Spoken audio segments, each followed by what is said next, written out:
Although Jews are typically viewed predominantly as urban dwellers, the presence of a large Jewish population in villages was, in fact, one of the most distinctive features of East European Jewry.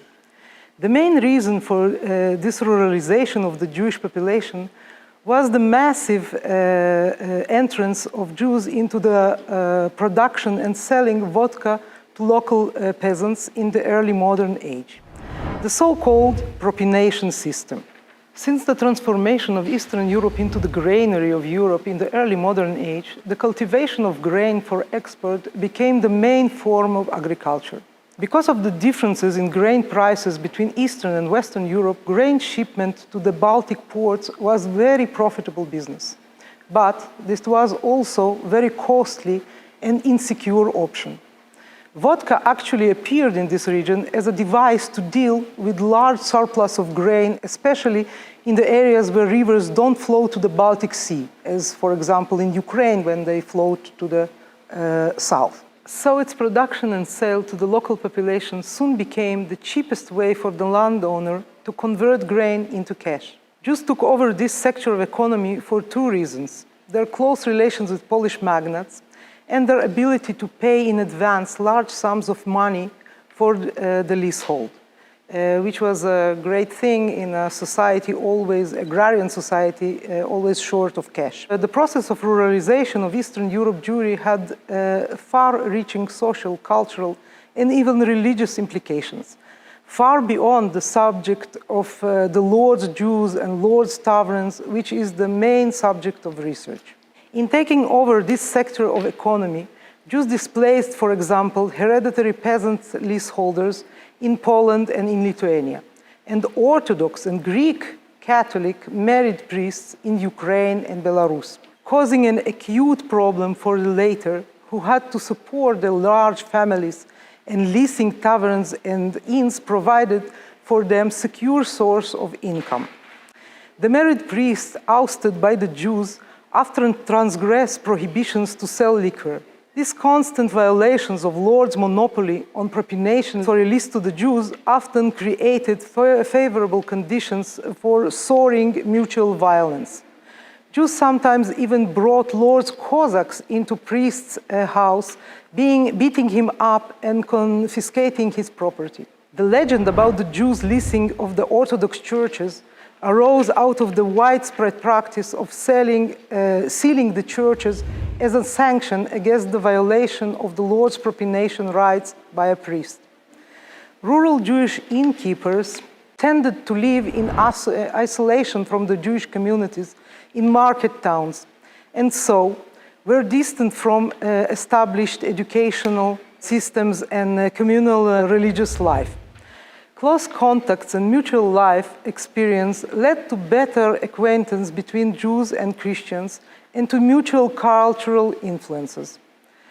Rural Jews usually knew local Slavic languages, as some of them even did not know Yiddish, shared often with the Slavic co-villagers common beliefs and superstitions. Thus, in the 17th century, many Christian pregnant women went to some Jewish witches and healers in order to obtain from them some magic amulets.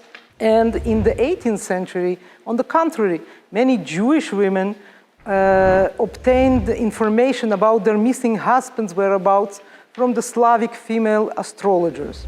Common life in close rural microcosm led even to a friendship, tragic love stories, and of course conversion not only to Christianity but also to Judaism.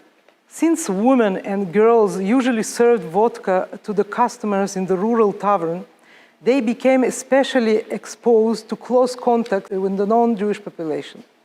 Thus, in the 19th century, for example, a daughter of a rural Jewish tavern keeper fled with a customer to a neighboring town, not forgetting to take her jewelry with her. There are many other references to sexual relations between Jews and non-Jews in this problematic atmosphere. The cultural background served to a large extent as the social basis for the spread of the Hasidic movement in the late 18th century. Rural Jews became the most receptive target audience of Hasidic preachers, since the tzaddik served as an intermediary between uneducated and ignorant rural Jews and the god. However, the Hasidic movement had only limited success in Grand Duchy of Lithuania. This peculiarity of Hasidic geography can be possibly explained by the difference in duration of rural leaseholds in various parts of the Polish-Lithuanian Commonwealth. Jewish leaseholds of the propination rights were usually long-term contracts in Poland and Ukraine, and short-term contracts in the Grand Duchy of Lithuania. This difference can possibly solve the long-standing problem of the sweeping success of the Hasidic movement in Ukraine and Poland, and its only marginal penetration into Belarus and Lithuania. The permanent rural population of Ukraine was cut off from urban centers of education, and so was rapidly enchanted by Hasidic alternative worship. While the Jews of Belarus and Lithuania, spending only a few years of their life in the countryside, managed to keep abreast of traditional Jewish education. Relations between the Jewish leaseholders and peasants were rather complicated.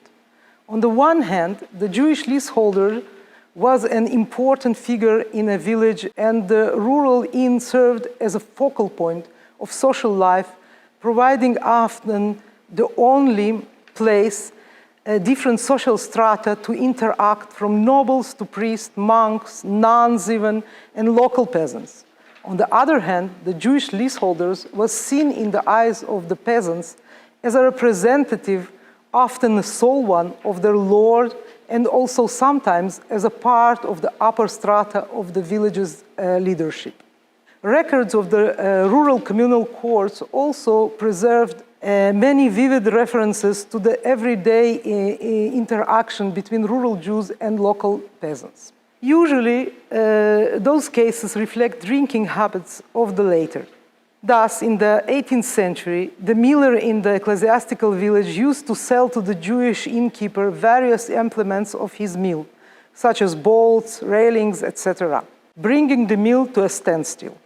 The community asked the manager of the village to replace the drunkard with another miller.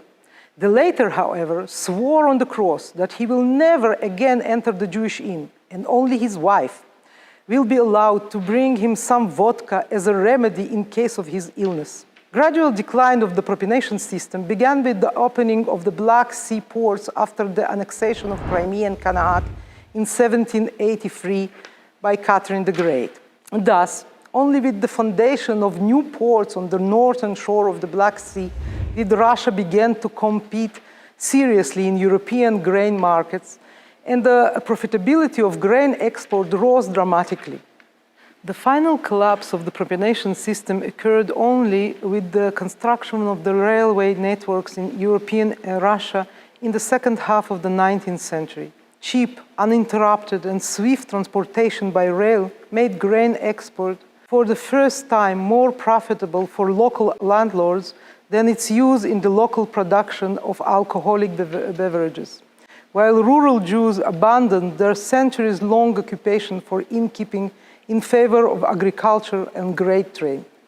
This process of transition of the rural Jews from innkeeping to grain trade and agricultural preceded introduction of the state monopoly for the production and selling of alcohol in western provinces of Russian Empire in 1897. And in fact, it made possible the smooth introduction of the state monopoly rather than vice versa. Thank you.